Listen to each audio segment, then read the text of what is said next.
गर्मी में गांव की बिना बिजली की रात। अजी सब सो भी जाइए। और कितना टाइम लगाएंगे आप? मुझे बहुत नींद आ रही है।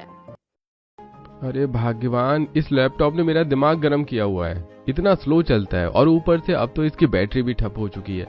जब तक चार्जिंग पर न लगाओ तब तक चलता ही नहीं है, और चार्जिंग पर लगाकर काम करने से तो तुम्हें पता ही है लैपटॉप कैसे काम करता है। बड़ा स्लो काम कर रहा है, इसलिए टाइम लग रहा है। बस 10 मिनट और रुको। बस अब तो पता नहीं 10 मिनट कब होगी।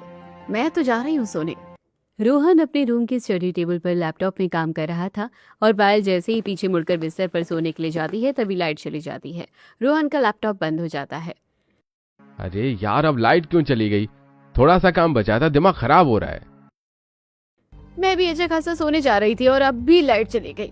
आजकल रोज रात को लाइट जा रही है, पता नहीं क्या हो गया है। बाकी घरों में भी यही हाल था। इतनी गर्मी में हर रोज रात को लाइट पता नहीं क्यों भागने को लगी रहती है। अरे सच कहा, हमारे घर में तो इन्वर्टर भी नहीं है। लाइट चली जाती है तो वाईफाई का कनेक्शन भी चला जाता है। अब मैं रील कैसे देखूंगी? रील छोड़ो, यहाँ पर गर्मी के मारे हालत बहुत खराब हो रही है। वहीं पास के एक और घर में, हमारे घर में इन्वर्टर तो है लेकिन पंखा नहीं चला सकते, क्या फायदा, बस एक लाइट जल रही है। अरे हमारे इन्वर्टर की बैटरी पिछले 7 साल से चल रही है और अब ये भी खराब हो चुकी है, ज्यादा लोड ही नहीं ले सकती। तो अब हम क्या कर सकते हैं? बस बैठकर लाइट में एक दूसरे का मुंह देखें। इससे अच्छा है कि बाहर जाकर थोड़ा सा टहल लेते हैं, कम से कम थोड़ा अच्छा लगेगा। गांव के अधिकतर लोग अपने घरों से बाहर आ जाते हैं क्योंकि सबके घरों की लाइट चली गई थी और बहुत से घरों में इन्वर्टर भी नहीं था। अरे सरला, तुम्हारा इन्वर्टर होने का क्या ही फायदा जब वो गर्मी में काम ही नहीं आता। लाइट जलाकर भी क्या करना है, इतना तो लालटेन में रोशनी आ जाती है। सच कह रही हो, इसे इन्वर्टर को उठाकर फेंकने का मन करता है। काम का न धम का, दुश्मन अनाज का। अरे बेचारी, इन्वर्टर में कौन सा अनाज सा खा लिया तुम्हारा? अभी सरला आग बबूला हो रही है। बस बस, इतना गुस्सा ठीक नहीं, पहले ही इतनी गर्मी है। लेकिन आजकल रात को लाइट क्यों जाने लगी है? दूसरी तरफ बहुओं की मंडली होती है। कहीं खेतों में आग लगने का डर तो नहीं, इसलिए तो ऐसा नहीं हो रहा। नहीं, अब तो फसल की कटाई का समय चल रहा है। अगर फसल में आग लगने के डर से लाइट को भगाना होता तो पिछले महीने भी जरूर इस तरह होता। ये कारण तो नहीं हो सकता। मुझे इतनी अच्छी नींद आ रही थी, इस लाइट जाने की वजह से सब उड़ गई। अब रात के समय हम यहाँ पर टहल कर क्या करेंगे? इससे अच्छा है कि आंगन में ही जाकर सो जाते हैं। हाँ, हम भी छत पर बिस्तर लगाएंगे। गांव की बिना बिजली की रात बड़ी अलग होती है, सबका दिमाग खराब हो जाता है। थोड़ी देर बाद बाहर टहलने के बाद सब वापस अपने घरों में चले जाते हैं और छत पर बिस्तर लगाने लगते हैं। कुछ घरों के लोग छत पर बिस्तर लगाकर सो रहे थे तो कुछ आंगन में बिस्तर लगाकर सो रहे थे। पूरी रात गांव में बिजली नहीं आती और सुबह तकरीबन 3 बजे लाइट आती है। सुबह फिर से सब जल्दी उठकर अपना अपना काम करने लग जाते हैं। हाँ भाई, मैं भैंस को नदी में नहलाने जा रहा हूँ। आता हुआ इस बारे में सबसे बात कर लूंगा। हाँ, जरूर कर लेना। हर रोज रात को लाइट जाने से बड़ी मुसीबत हो जाती है। हरिया भैंसों को ले जाता है और उसके बाद वो अपनी नदी में उन्हें नहलाता है। नदी पर गांव के कुछ बच्चे और आदमी नहाने आए थे और कुछ लोग अपनी भैंसों को वहां पर नहला रहे थे। अरे हरिया भाई, क्या बात है? तुम तो आज गांव में बहुत दिनों बाद दिखे हो। अरे कुछ नहीं भाई, बस मुझे अब वर्क फ्रॉम होम मिल गया है। अरे ये तो बड़ी अच्छी बात हुई। मुझे भी वर्क फ्रॉम होम मिला था, लेकिन मैंने तो वर्क फ्रॉम होम को मना कर दिया। क्यों भाई, तुमने ऐसा क्यों किया? अरे भाई, मेरा लैपटॉप एकदम ख़राब हो रखा है और चार्जिंग पर लगाने के साथ ही चलता है। उसकी बैटरी भी बोल गई, ऊपर से रात को बिजली चली जाती है और शाम को भी बिजली आती नहीं। आजकल तो सच में इस बिजली की वजह से कितनी परेशानी होती है। अरे अच्छा, ऐसी बात है। अरे आज मैं भी अपनी पत्नी से इस बारे में ही बात कर रहा था, तब मेरी पत्नी ने आइडिया दिया कि सुरेश भाई के पास चले जाओ, उनके घर पर हम अपने लैपटॉप की बैटरी चार्ज कर सकते हैं। अरे तुम तो लैपटॉप की बैटरी चार्ज कर लोगे, लेकिन मैं कैसे काम करूंगा? मेरे लैपटॉप की बैटरी खराब है, जब तक चार्जिंग पर लगेगा तभी तक चलेगा। अरे भाई, क्या तुम्हें पता नहीं है कि सुरेश भाई कितने अच्छे हैं? तुम्हें ज़्यादा से ज़्यादा रात के 10 बजे तक ही तो काम करना है। अगर तुम शाम को जल्दी काम करने बैठोगे तो तुम्हारा काम 8 बजे तक हो ही जाएगा। अरे तुमने तो कमाल कर दिया, बड़ा ज़बरदस्त आइडिया दिया है। चलो ठीक है, हम आज ही शाम को उनके घर चलेंगे। सुबह तो सभी के घरों में लाइट आ जाती है। हर कोई सुबह अपना सबमर्सिबल का पानी भर लेता है और अपने घरों के बाकी काम भी निपटा देता है। जल्दी जल्दी कपड़े को प्रेस कर लेती हूँ, 11 बजने वाले हैं और 11 बजे ही तो फिर से लाइट चली जाएगी। वहीं दूसरी तरफ सुनीता के घर में, अरे ओ सुनीता बहू, इधर आ तो जरा। सीमा बाहर आंगन में गर्मी में काम करके पसीने से लथपथ होकर आती है। हाँ माँ जी, कहिए क्या हुआ? अरे होना क्या था, तुझे बोला था ना सब्जी कम बनाया कर। अब देख फ्रिज में सब्जी रखी हुई है। आजकल बिजली रात क्या दिन में भी जा रही है, तुझे थोड़ा दिमाग से काम लेना चाहिए था। ये बात सुनकर सीमा को भी गुस्सा आ जाता है। अब माँ जी, मुझे किसी पागल गाय ने सींग तो नहीं मारा है, मैं भी बिना वजह ही इतनी सारी सब्जी बनाकर रखूंगी। मुझे भी कोई शौक नहीं है कुछ खराब करने का। आपने ही कहा था कि सुबह मेहमान आने वाले हैं इसलिए ज्यादा बन गई है। अरे उन मेहमानों को तो क्या ही कहना, नाच पीटे कहेंगे, सुबह कहते हैं आएंगे और उसके बाद कहते हैं नहीं आएंगे। अब हम क्या करें, इतनी गर्मी में इतनी सारी सब्जी तो खराब हो गई है। माँ जी, अब हम कुछ नहीं कर सकते, अब जो होना था वो हो गया है। देखते हैं आज बिजली कितनी देर के लिए जाएगी। शांति के घर में, अरे बहू, तुझे वॉशिंग मशीन सुबह लगानी चाहिए थी, अब तो बिजली जाने वाली है, हाथों से ही कपड़े धो ले। कोई बात नहीं माँ जी, अब बिजली जाएगी तो देखी जाएगी, लेकिन तब तक कम से कम कुछ कपड़े ही धो लूं। पायल ने कपड़े धोने के लिए अभी वॉशिंग मशीन ही लगाई थी, लेकिन इतना कहते ही बिजली चली गई और ये देखकर पायल गुस्से में कहती है, सत्यानाश हो गया, काम खराब, नाश हो इस बिजली का, नाश पिटी कहीं की। अरे जब गांव में बिजली ही नहीं रहनी तो वॉशिंग मशीन लाने का क्या ही फायदा। मैंने कहा था इससे अच्छा तो इन्वर्टर ही ले आते। अब गुस्सा करके कुछ नहीं होगा, आगे से जरा समय पर ही लगाया कर। अब तो गर्मी में परेशान होना पड़ेगा। समझ नहीं आ रहा कि दिन में तो इतनी बिजली जाती है, लेकिन अब रात को भी जा रही है। वहीं दूसरी तरफ एक आदमी, अरे सर, आप चिंता मत कीजिए, दिन में भी बिजली भगा दी थी, लेकिन हम रात को खास ध्यान रखेंगे कि 2 बार तो बिजली जानी ही चाहिए। आखिर ये आदमी कौन है और ये पूरे गांव की बिजली भगाने में कैसे सक्षम है और इससे इस आदमी का क्या फायदा होने वाला है? तो चलिए आगे चलकर पता करते हैं। बिजली जाने की वजह से हर कोई गांव में परेशान हो रहा था। शाम को जब हरिया और रोहन सुरेश के घर जाते हैं, अरे आओ भाई, कैसे आना हुआ? अरे काका, आपको तो पता ही है आजकल बिजली बहुत ज्यादा जा रही है और मेरा और रोहन का तो वर्क फ्रॉम होम हो गया है। कई बार अचानक से लाइट चली जाती है तो हम काम नहीं कर पाते। हाँ, तो क्या परेशानी है? मैं हूं ना, मेरे रहते गांव वालों को कभी कोई परेशानी नहीं हो सकती। तुम्हें जब भी कोई काम हो तुम यहाँ आकर कर सकते हो। तुम्हें अपना लैपटॉप चार्ज करना है तो तुम यहाँ पर रख सकते हो, कोई परेशानी और चिंता वाली बात नहीं है। अरे सच में काका, आप सबसे अच्छे हो, आप जितना अच्छा कोई नहीं है। इस तरह सुरेश की मदद से रोहन और हरिया का काम आसान हो जाता है। आज रात को जब सभी गांव वाले सोने की तैयारी करते हैं तो किसी किसी घर में तो सब 9 बजे ही सो जाते हैं। आप सब इतनी जल्दी क्यों सो रहे हैं? अरे बहू, तुझे पता नहीं है क्या कि रात को 11 बजे के बाद बिजली चली जाएगी। कम से कम तब तक 2 घंटे की नींद ही पूरी कर ले, फिर तो नींद खराब होनी ही है। हाँ माँ, वैसे आपने बिल्कुल सही कहा। तब तक 2 घंटे की नींद पूरी हो जाएगी और फिर सुबह बिजली आती है तो सुबह फिर हम 3-4 घंटे सो जाएंगे। तो इस तरह नींद तो पूरी हो जाएगी। कम से कम पिछले कई दिनों से बिजली की वजह से नींद भी पूरी नहीं होती और काम पर दिक्कत होती है। इस तरह सब सो जाते हैं, लेकिन कुछ घरों में तो 9 बजे काम भी खत्म नहीं होता। और कितनी देर लगेगी आपको काम करने में? अभी तो भाग्यवान, थोड़ा और समय लगेगा। तुम मेरी चिंता मत करो, तुम आराम से सो जाओ, वरना तुम्हें अभी बहुत देर तक जागना पड़ेगा और फिर रात को बिजली जाने की वजह से नींद तो खराब होनी ही है। आप काम करो और मैं आपसे पहले सो जाऊं, ऐसे अच्छा नहीं लगता। फिर अकेले आपका मन भी नहीं लगेगा काम में। अरे तुम क्यों नहीं सो सकती? मुझसे पहले सो जाओ, चिंता मत करो। इस तरह सब जानते थे कि पूरा गांव रात को बिना बिजली का हो जाएगा और ऐसा ही होता है। फिर से रात को बिजली चली जाती है। अब लोगों को बड़ी परेशानी होती है। फिर से बिजली चली गई। बहू, अब तो छत पर ही बिस्तर लगा दे। जी माँ जी, मोनू भी बिजली जाने से परेशान हो रहा है। देखो तो इसे भी कितने पसीने आ रहे हैं। वहीं दूसरे घर में, अरे बहू, तेरे पैरों में मेहंदी लगी है क्या?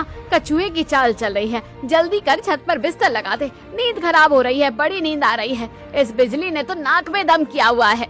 अरे भाई चलो भाग्यवान, जब तक हम छत पर चलते हैं, बहू अभी बिस्तर लगा देगी। इतना कहकर शीला और महेश वहाँ से चले जाते हैं, लेकिन ये सब देखकर नेहा को बड़ा गुस्सा आता है। बिजली ने तो किया ही है, लेकिन आप लोगों ने मेरी नाक में दम कर रखा है। बस हमेशा हुक्म देकर चले जाते हैं। अरे कोई मदद तो करता है नहीं। मेरी भी तो नींद खराब हुई है, मैं भी तो परेशान हो रही हूँ। लेकिन नहीं, बिस्तर लगाने का काम तो सिर्फ मेरा अकेले का है। अभी ऊपर छत पर जाकर बिस्तर लगाना है और 4-5 चक्कर लग जाएंगे मेरे सबका बिस्तर लगाने में। अरे बिजली क्यों रात को चली जाती है? तरस नहीं आता क्या तुझे मेरे ऊपर? इस तरह सभी फिर से रात को आंगन और छतों पर अपने अपने बिस्तर लगा लेते हैं और बिजली जाने की वजह से लोगों को बहुत ज्यादा परेशानी हो रही थी। सुरेश के घर में तो इन्वर्टर था। गांव वाले भी बहुत परेशान रहते हैं बिजली जाने की वजह से। बिजली जाने की वजह से खेतों की फसलों की कटाई भी नहीं हो पा रही है और गांव वालों के बहुत से जरूरी काम भी रुक जाते हैं। अगर सेठ चाहे तो हम गांव वालों की मदद कर सकता है, लेकिन ये ऐसा करेगा नहीं। एक नंबर का खड़ूस आदमी है। कोई बात नहीं, हम गांव वालों को इस तरह बिजली जाने की वजह से मुसीबत में नहीं देख सकते। हमें कुछ भी करके उनकी मदद करनी चाहिए। आपने बिल्कुल सही कहा, मुझे भी बहुत बुरा लगता है। हमसे जो हो सकेगा हम उनकी मदद करेंगे ही। वहीं सेठ के घर में, अरे भाई, रोज रोज को बिजली भाग जाती है, लेकिन मुझे क्या, मेरे पास तो इन्वर्टर और जनरेटर दोनों हैं। इस तरह सभी गांव के लोग बिना बिजली के रह रहे थे। यूं ही दिन गुजर रहे थे और अब दिन में भी बिजली जाने की वजह से सब लोग बहुत परेशान थे। तब मोना रिया के पास आती है। चल यार, थोड़ी देर ठंडे पानी में नहाकर आते हैं, वरना ऐसे तो हमारी जान ही निकल जाएगी। हाँ यार, मैं भी गर्मी से बहुत परेशान हो रही हूँ। चल नदी में जाकर नहाकर आएंगे थोड़ी देर। रिया मोना के साथ चली जाती है और उसे जाता देखकर पायल मुंह बनाकर कहती है, हाँ, हम यहाँ गर्मी में पूरा दिन घर का काम करके परेशान होते रहते हैं। एक तो इन्हें कोई काम नहीं करना होता है और फिर भी इतना परेशान रहती है, हद है। रिया और मोना दोनों नदी में नहाकर बहुत एंजॉय करती हैं। अब मजा आ रहा है। अब जाकर दिल को तसल्ली मिली है। वहीं लाइट न आने के कारण गांव के कुछ लोगों का काम बहुत खराब होता जा रहा था। अरे भाई, फसलों की कटाई करने का समय हो गया है और अब तक हम फसलों की कटाई नहीं कर पाए। जनरेटर भी किराए पर लाना बड़ा महंगा हो रहा है और फिर जनरेटर में भी हम कितनी ही देर और कितनी सारी मशीन चला लेंगे, कोई बिजली ही नहीं रहती ज्यादा देर तक। मेरे इतने सारे ग्राहक हैं, सबको सरसों का तेल चाहिए। अब जब तक सरसों को हम नहीं छांट कर डालेंगे तब तक कैसे तेल लाएगा? हाँ भैया, हमारा काम तो फिर भी कुछ समय बाद हो जाएगा, लेकिन तुम्हें इस समय सरसों को काट कर तेल निकालना बहुत जरूरी है, वरना तुम्हारे ग्राहक टूट जाएंगे। क्यों नहीं तुम जनरेटर को लेकर एक बार सेठ जी से मदद ले लेते? हाँ भाई, लेकिन वो बहुत खड़ूस है, उससे मदद लेने का मन नहीं करता। लेकिन फिर भी मजबूरन तीनों को सेठ के पास जाना पड़ता है। तीनों जब अपनी समस्या सेठ को बताते हैं, मैं समझता हूँ कि जनरेटर का किराया काफी महंगा है और अभी तो रोज ही बिजली के नखरे हो रहे हैं, इसलिए हर रोज तुम्हारा जनरेटर किराए पर लेना बड़ा मुश्किल है। लेकिन मैं एक हफ्ता तुम्हारी मदद कर सकता हूँ, उसके बाद तो तुम्हें किराया देना ही होगा। लेकिन एक जनरेटर का किराया भी बहुत महंगा है मालिक। अभी तो हम इतना नहीं दे पाएंगे क्योंकि हर रोज बिजली जा रही है। अरे ठीक है, मैं किराया आधा कर दूंगा, इससे ज्यादा मदद नहीं कर पाऊंगा। आपका बहुत बहुत शुक्रिया। अगर बिजली होती तो गांव के लोगों को इतनी परेशानी नहीं होती, उन्हें इतना ज्यादा किराया भी नहीं देना पड़ता। लेकिन गांव वालों की मजबूरी थी। रोज रात को तो बिजली जाना निश्चित ही था। एक रात फिर से गांव में बिजली जाने से पूरा गांव सुनसान और परेशान था। सब छतों पर बिस्तर लगा रहे थे, लेकिन अंधेरी चांदनी रात में सुनसान खेतों के बीच एक आदमी नाइट ड्यूटी करके घर वापस आ रहा था।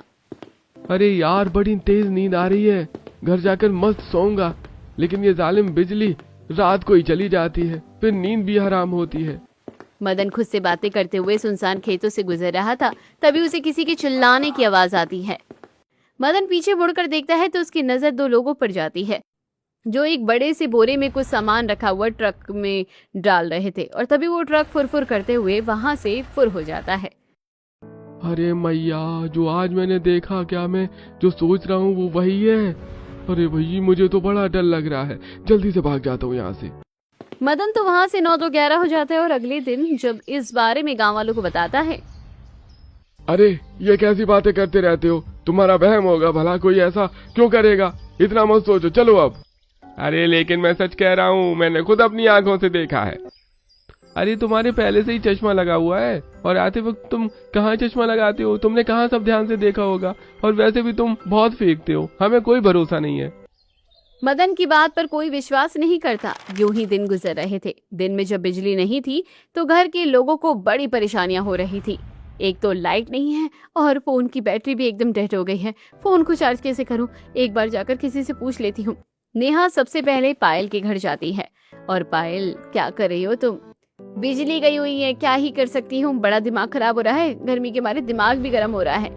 अरे मेरा भी फोन एकदम डेड हो गया है, इसमें बैटरी ही नहीं है। मुझे भी कुछ इम्पोर्टेंट डॉक्यूमेंट उनको भेजने थे, उन्हें आते हुए वहाँ के साइबर कैफे में काम करवाना था। समझ नहीं आ रहा क्या करूँ। सला आंटी का इन्वर्टर तो अब पूरी तरह से फूक गया है, अब तो वो 1 मिनट भी नहीं चलता, वरना वहीं से हो जाता। सच में हम तो बहुत परेशान हो गए हैं, समझ नहीं आता क्या करें। क्या तुम्हारे घर में टंकी में पानी है?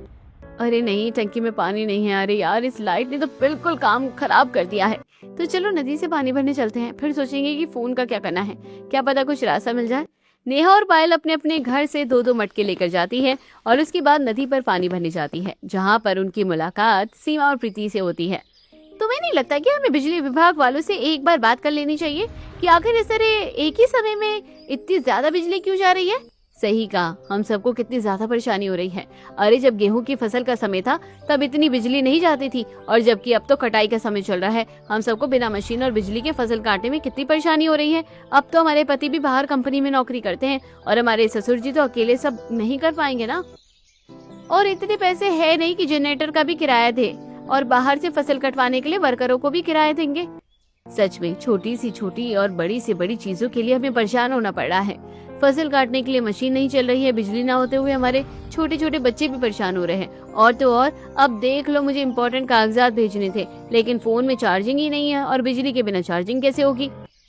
एक रास्ता है, सुरेश भाई के घर चली जाओ। उन्होंने मेरे पति और पायल के पति को लैपटॉप चार्ज करने के लिए हाँ कर दी थी, तो फोन तो चार्ज करने ही देंगे। हाँ, उनके बारे में तो मैं बिल्कुल ही भूल गई थी। मैं अपना पावर बैंक भी चार्ज कर लूंगी, तो हमें बार बार उनके घर भी नहीं जाना होगा और पावर बैंक से हम लोग काम भी चला सकते हैं। अब नेहा सुरेश के घर जाती है, जहाँ पर संगीता थी। माफ करना, आपको परेशान कर दिया, लेकिन बहुत जरूरी काम था इसलिए आना पड़ा। कोई बात नहीं, आपको जो भी हमसे मदद की जरूरत है आप कह सकते हैं, हिचकने की कोई जरूरत नहीं है। वहीं दूसरी तरफ एक परिवार में, अरे तुझे पता भी है सोलर पैनल कितना महंगा है, हम सोलर पैनल नहीं लगवा सकते। अब सोलर पैनल नहीं लगवाएंगे तो इसके अलावा और क्या कर सकते हैं? भाई बिजली तो रहती नहीं है, फिर भला कैसे काम चलेगा? इस तरह सब परेशान थे। सुरेश आज शाम को मंदिर में भंडारा करवाता है और सभी गरीब लोगों को वो भंडारा खिलाता है और साथ में उन्हें फ्री में कुछ कपड़े भी देता है। अरे भगवान आपका भला करे, आप कितने अच्छे आदमी हैं, सभी गांव वालों की कितनी मदद करते हैं। आपका बहुत बहुत शुक्रिया। एक रात तो गांव में 8 बजे ही बिजली चली जाती है। गर्मी में गांव वाले बिना बिजली की रात बिताते हैं। 8 बजे सभी खाना खाकर बाहर टहल रहे थे। पता नहीं क्या हो रहा है, बिजली क्यों जा रही है। सही कहा, हमारी रातों की नींद हराम कर रखी है इस बिजली ने। रात को चैन से सोने नहीं देती और दिन में चैन से काम करने नहीं देती। अब इन्होंने भी बिजली के लिए जनरेटर और इन्वर्टर का इंतजाम किया है। फसलों की कटाई भी नहीं हो पा रही है। पता नहीं इस बिजली की वजह से हमें और कितनी मुसीबतों का सामना करना पड़ेगा। हम आज दिन में बात कर रहे थे कि क्यों ना हम सब बिजली विभाग वालों के पास चले, वरना ऐसे तो हम परेशान ही होते रहेंगे। हाँ, तुम बिल्कुल सही कह रही हो, हमें जाना चाहिए। मेरी भी दिन की बहुत सारी सब्जी खराब हो गई बिजली जाने की वजह से। वो तो शुक्र है सुरेश भाई का कि उन्होंने बिजली जाने के बाद हम सब की बहुत मदद कर दी, वरना तो पता नहीं क्या हो जाता। हाँ बस बहुत हो गया, गर्मी में गांव में बिना बिजली की रात बिताना बहुत मुश्किल हो रहा है। अरे हमारे तो ये जिद पर अड़े हैं कि सोलर पैनल लगाएंगे। इतना महंगा होता है, कई हजारों का या लाखों रुपए में लगेगा। इससे अच्छा तो बिजली ही आ जाए। बिजली से परेशान होने पर सेठ ने तो अपने घर में सोलर पैनल भी लगवा लिया था। तब गांव वाले सेठ के घर पर सोलर पैनल देखकर हैरान होते हैं। अरे ये सेठ ने अपने घर पर कांच के शीशे क्यों लगा रखे हैं? कुछ नहीं पता इन अमीरों के कैसे शौक होते हैं। घर में तो शीशे देखे हैं और कांच के दरवाजे भी देखे हैं, लेकिन अब छत पर शीशे लगवाने का क्या ही मतलब बनता है। अरे ये कोई कांच का मामूली शीशा नहीं है, इसे सोलर पैनल कहते हैं। ये सूरज की रोशनी से तप्त है और इसकी मदद से एक इसकी बैटरी चार्ज होती है, जिसके बाद पूरे घर में बिजली आ जाती है। फिर तो ये शीशा बहुत काम का है, हमें भी अपने घर में लगवा लेना चाहिए। जितना अच्छा है उतने ही अच्छे इसके दाम भी हैं। कल ही हमारे घर में इस बात को लेकर लड़ाई हो रही थी। अरे हजारों या लाखों का आता है, इतना सारा पैसा इसको लगाने में देंगे तो जिंदगी में और क्या करेंगे फिर। बाप रे, अगर ऐसा है तो फिर तो मुझे इतने पैसे खर्च नहीं करवाने, हम तो ऐसे ही ठीक है। वहीं दूसरी तरफ गांव के सभी लोग इकट्ठा होकर बिजली की कंप्लेंट करने के लिए दफ्तर जाते हैं। देखिए, इसमें हम कुछ नहीं कर सकते, हर तरफ ऐसा ही हो रहा है, बिजली तो काटनी ही पड़ेगी। अब हम हर समय बिजली तो नहीं दे सकते। देखिए सर, पहले दिन में बिजली जाती थी, लेकिन रात में 6 घंटे तो बिजली रहती थी। कभी कभी ही थोड़ी देर के लिए बिजली जाती थी, लेकिन अब तो पूरी रात बिजली जाती है, और साथ में दिन में भी अब बहुत ज्यादा बिजली जाने लगी। हमारे गांव में बिजली की सुविधा है, लेकिन उसके बाद भी हमें बिजली नहीं मिल रही है, तो ये तो बहुत गलत बात है। अरे देखिए, लेकिन हम इसमें कुछ नहीं कर सकते, आगे से जो ऑर्डर आते हैं हमें वही करना पड़ता है। ठीक है, अगर आप कुछ नहीं कर सकते, हम आगे से जो ऑर्डर आ रहे हैं वहीं पर कंप्लेंट करेंगे। कंप्लेंट करने के बाद शायद सब ठीक हो सकता है। इतना कहकर गांव वाले वहां से चले जाते हैं और रजत डरते हुए किसी को कॉल करता है। बहुत बड़ी गड़बड़ हो गई सर, गांव वाले इस बार बिजली की कंप्लेंट करने को लेकर बहुत ज्यादा सीरियस है। अब हम क्या करें? अगर सच में कंप्लेंट हो गई तो मामला गड़बड़ हो जाएगा। रजत को एक आदमी फोन पर कुछ बताता है, जिसे सुनने के बाद रजत मुस्कुरा कर कहता है, ये तो बहुत अच्छा आइडिया है, इससे हमारी सारी प्रॉब्लम सॉल्व हो जाएगी। एक तरफ गांव वाले इकट्ठा होकर सुरेश के पास जाते हैं। अरे आप लोगों ने कंप्लेंट करके बहुत अच्छा किया, और हमें कंप्लेंट तो करनी ही चाहिए भाई, वरना बिना कंप्लेंट किए तो वरना गर्मी में गाँव में बिना बिजली की रातें बीतती जाएंगी और हम कुछ नहीं कर पाएंगे। आपने सही कहा काका, इसलिए आज हम वहाँ पर गए थे, और अब हम ऑफिशियली कंप्लेंट भी दर्ज कर देंगे, और इस बार हम हार नहीं मानेंगे। अरे सुरेश भाई, एक काम और था मुझे तुमसे, क्या तुम थोड़ी देर के लिए मुझे अपना जनरेटर दे सकते हो? हमारी फसल की कटाई अगर समय पर नहीं हो पाएगी तो हमें बहुत बड़ा नुकसान हो जाएगा। अरे हाँ हाँ बिल्कुल, आप लोगों को मुझसे कुछ भी पूछने की जरूरत नहीं है, आपको जो भी चाहिए आप ले जा सकते हैं। अरे भाई, हम उस खड़ूस सेठ को आधा किराया दे रहे हैं, इससे अच्छा है कि थोड़ा बहुत जितना हमसे बन पाएगा उतना किराया हम आपको दे देंगे। आप कितने अच्छे हैं, सबके बारे में कितना सोचते हैं। अरे नहीं नहीं, मुझे कोई किराया नहीं चाहिए, बस आप लोगों की मदद होती रहे वही हमारे लिए बहुत है। अरे नहीं नहीं, ज्यादा ना सही, लेकिन हम थोड़ा बहुत किराया तो जरूर देंगे, जैसा आपको ठीक लगे। वहीं दूसरी तरफ खड़ूस सेठ, अरे गांव वाले कितने मतलबी हैं भाई, अब सुरेश का जनरेटर इस्तेमाल कर रहे हैं, उसके पास तो इतने जनरेटर भी नहीं है, फिर भी मैंने सभी को आधा किराए में दिया और 1 हफ्ता फ्री में इस्तेमाल करने दिया। अरे किसी को कोई एहसान ही नहीं है, सच में भलाई का जमाना नहीं रहा, इन्हें तो मैं बाद में बताऊंगा। अब रात को फिर से सभी लोग सोने चले जाते हैं, और जब 9 बजे रात को सब सो रहे थे तो घरों में बिजली थी, लेकिन अचानक से तेज धमाका होता है और एकदम से ब्लास्ट हो जाता है। इतनी रात को इतना तेज धमाका सुनकर सभी अपने अपने घरों से बाहर आते हैं। अरे इतना बड़ा धमाका किस चीज का हुआ? यहाँ तो ट्रांसफार्मर में ब्लास्ट हो गया है, पूरा खंभा बर्बाद हो गया है, अब हम क्या करेंगे? ऐसे तो गांव में बहुत समय तक लाइट नहीं आएगी, सारा मामला ही बिगड़ जाएगा। मेरे घर पर भी बिजली नहीं आएगी तो हम इन्वर्टर और जनरेटर को चार्ज कैसे कर पाएंगे? कुछ समझ में नहीं आ रहा है, अब हम क्या करेंगे? बहुत बड़ा धमाका होने की वजह से गांव के सभी लोग बहुत परेशान हो जाते हैं।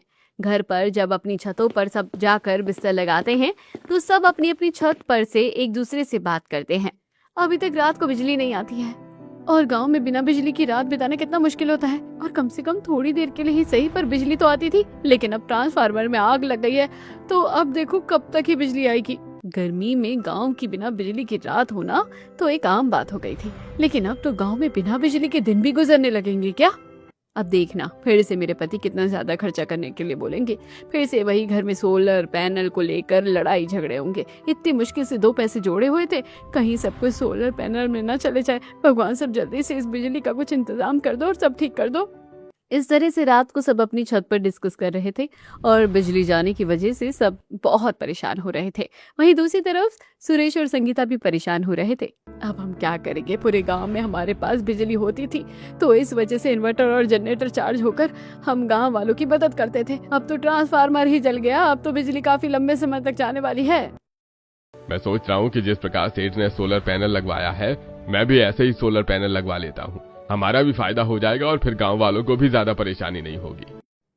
हाँ, उसमें तो बहुत ज्यादा खर्चा होने वाला है। इस तरह सुरेश भी अपने घर पर सोलर पैनल लगवा लेता है और सभी गांव वाले देखकर हैरान हो जाते हैं। इसके बाद गांव वालों के लिए परेशानी हल हो जाती है, लेकिन गांव वालों ने बिजली के लिए भी कंप्लेंट कर दी थी। और वहां पर जब ट्रांसफार्मर के खंभों को चेक किया जाता है, अब तो हमें लगभग सारे ही ट्रांसफार्मर बदलने पड़ेंगे और काफी सारी तारों को भी बदलना पड़ेगा। इस सारी प्रक्रिया में 2-3 महीने लग जाएंगे। क्या कहा? इतना समय लग जाएगा? लेकिन इतने समय में तो हमें बहुत ज्यादा नुकसान हो जाएगा। अरे वही देखिए, लेकिन हम इसके अलावा और कुछ नहीं कर सकते। और पता नहीं ये सब कैसे हुआ है, किसी की गलती है जिसकी वजह से ये सब हुआ है, क्योंकि प्राकृतिक रूप से या अपने आप तो ऐसा कुछ नहीं हो सकता। ये बात सुनकर सभी गांव वाले हैरान हो गए थे। लेकिन एक दिन फिर से जब मदन रात को वापस आ रहा था, तो वो फिर से देखता है कि कुछ आदमी ट्रक में कुछ सामान लेकर जा रहे थे। मदन ये सब देखता है और गांव वालों को बताता है, और अब धीरे धीरे ये बात पूरे गांव में फैल जाती है। आखिर ऐसा क्या चल रहा है? तुम्हें लगता है कि मदन झूठ बोलेगा? अरे हाँ, वो ऊंची ऊंची बातें करता तो है, लेकिन इतना झूठ तो नहीं बोल सकता। वो बहुत डरा हुआ भी है, 2 दिन से काम पर भी नहीं जा रहा है। सही कहूँ तो एक बार सुबह खेत में मैं काम करने जा रहा था, तब मैंने भी किसी की आवाज सुनी थी। वही महिला मंडल में भी यही बातें चल रही थी। पता नहीं रे मदन ने क्या देख लिया ऐसा, पता नहीं, बेचारा बहुत डरा हुआ है। हम सभी को इसकी तह तक जाना चाहिए। मदन और गांव के कुछ और लोगों ने ये सब होते हुए देखा था। अगली दिन की रात को जब फिर से ट्रक से सामान लोड करके जा रहा था, तो सभी गांव वाले वहां पर आ जाते हैं और उन्होंने ट्रक के चारों तरफ उनको घेर लिया था और उसके अंदर जो आदमी थे उन्हें भी पकड़ लिया था। तब गांव के कुछ आदमी ट्रक की जांच करते हैं, तो उन्हें पता चलता है कि इसके अंदर सारा इल्लीगल सामान था। अरे बाप रे, यानी हम सब का अंदाजा बिल्कुल सही था। रात के अंधेरे में यहाँ पर काले काम हो रहे हैं। पुलिस वालों को बुलाया जाता है और उन आदमी को पकड़ लिया जाता है। ये सब रात के 3 बजे हुआ था। जब रात में ये बात होती है तो हर कोई हैरान था कि इसके पीछे कौन है। यह काम तो किसी अमीर आदमी का ही हो सकता है, क्योंकि कोई गरीब आदमी ऐसा कुछ नहीं कर सकता। हमारे गांव में अमीर कौन है? सिर्फ अमीर तो सेठ ही है, वो बहुत खड़ूस भी है। मुझे तो पक्का लगता है कि उसी का काम होगा। मुझे भी लगता है कि उसी का काम होगा। इस तरह सभी गांव वालों का शक सेठ पर चला जाता है, लेकिन पुलिस वालों को उसके खिलाफ कोई सबूत नहीं मिलता। तब तक एक दिन गांव में एक आदमी को उसी जगह पर एक आदमी की अंगूठी मिलती है और अंगूठी देखकर वो काफी हैरान हो जाते हैं।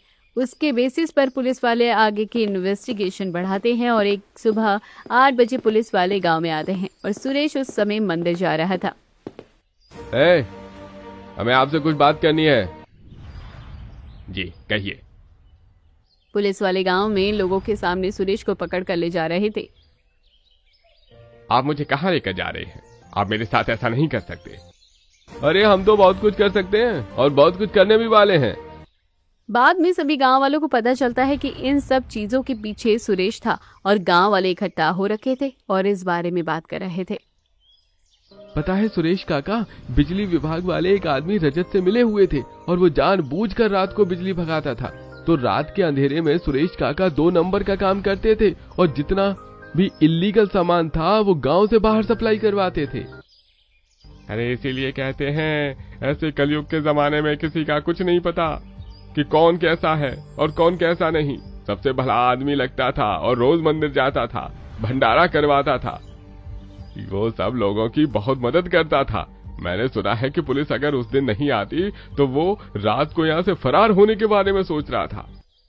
इस तरह गांव में ये गुत्थी सुलझ जाती है और गर्मी में गांव की बिना बिजली की रातें जो गांव वाले ने मुश्किलों से काटी थी, अब उसका भी हल निकल जाता है। गांव वालों की कंप्लेंट पर अब वहां पर बिजली विभाग वाले आते हैं और सब पता चलने पर वो जल्द से जल्द बिजली के खंभों को ठीक करते हैं। कुछ समय बाद अब गाँव में बिजली पहले की तरह ठीक से रहने लगी थी। एक रात सभी बाहर खाना खाने के बाद टहल रहे थे। सेठ कितना ही खड़ूस क्यों ना हो, लेकिन दिल का बुरा नहीं है। इसे कहते हैं आजकल किसी का स्वभाव के बारे में कुछ नहीं कह सकते। जो जुबान से मीठा लगता है असल में वही बहुत खतरनाक होता है। वही तो, कैसे चिकनी चुपड़ी बातें करता था सुरेश। तुम्हें पता है उसकी पत्नी ने उसे तलाक दे दिया है। उसे भी इन सब चीजों के बारे में कुछ नहीं पता था। बस वो बेचारी सच में बहुत अच्छी थी।